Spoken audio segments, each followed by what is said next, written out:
right, Nick Thompson from the Big Cave. Steve Ozer, Mattel. Hey, what a display. What a crowd fun. I'm pumped. I'm a big WCW fan.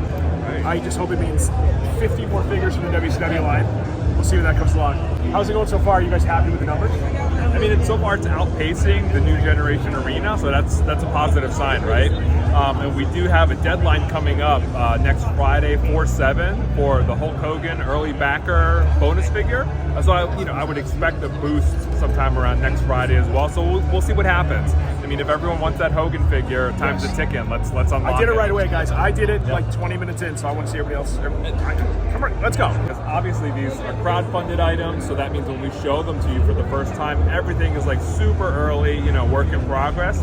So Hulk, because he's the one coming up faster with that deadline, he does have the all-new big gold title without the WWE logo. So it's the first time in the line championship title that's going to come with the Hulkster. A couple other questions, some random questions from throughout the line from Phil, sitting at home. What's up, Phil? What's the latest on the Windows package? You guys see the retros? I have the slide sleeve. Is that something they're going to try to go with, or is that going to be kind of a Slider is a way to retain the window, right? So that has it. Coliseum Collection has it, and it's perfect for online execution. There's nothing that I can even think of that's truly windowless as far as figures are concerned coming up. So we're doing our best to retain windows. I mean, obviously, evolution of packaging the world happens, right? Coming in hot for windowless. Things evolving for sure, right? Yeah. Things changing, like you just mentioned the sliders, but windowless, not quite yet. It sounds like we heard that when this goes, that there might be an elite subline for WCW. Yeah. We were gonna tease it, and literally, I think yesterday morning before opening, I'm like, let's put them in the case. So we unveiled Monday Night War Elites Wave 1, and that consists of 2 WCW talent. Hulk Hogan from his first Nitro appearance post-Bash at the Beach. Scott Hall from his first Nitro appearance when he jumped ship from WWE. And he actually wasn't ready, he will have a ponytail head, swappable, because he wore that gear with hair down and ponytail, so he will have the ponytail head. And then from WWE, we got influencers behind us. Let's scoot over a little bit, let's keep it going, right? From WWE, we've got, who do we have? I'm forgetting. Stone Cold Steve Austin with a can of soda. And Undertaker with a throwback head sculpt, like the old figure from when we were kids. You remember the hair in the face? Oh, nice. And these will all have a Build-A-Figure. The first one will have a WCW Build-A-Figure, and we'll alternate with waves, WWE and WCW. The first one is Lex Luger from the very first Nitro, that surprise appearance. Is he going to have the poofy shirt? He has the poofy blouse? shirt. Yes, he has that's the what I poofy see. shirt. Very So cool. that's actually, Lex may be our first non-suited clothed Build-A-Figure surfaced. Yeah, so we saw those requests. It's happening. Do we know where? Is that how that's going to be distributed? Or is it going to be? That's a Walmart exclusive in the U.S.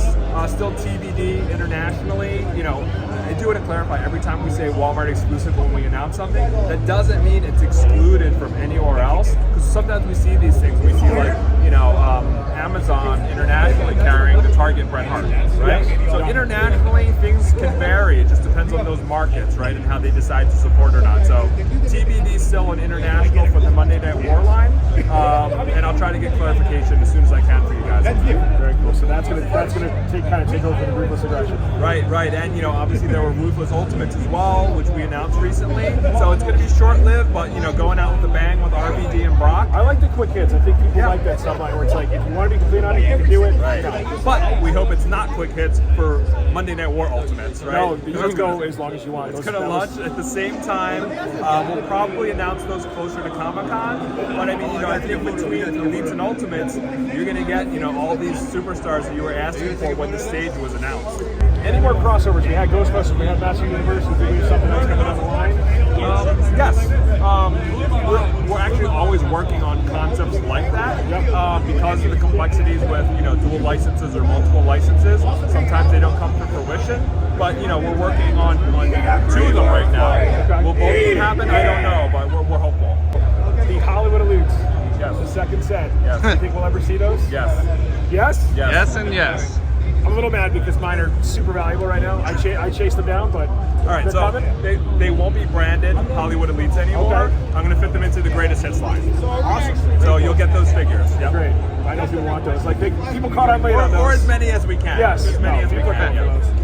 And then since it's Mania, your favorite WrestleMania match? Oh man, In person or that you remember growing up? maybe Hogan versus Rock in Toronto.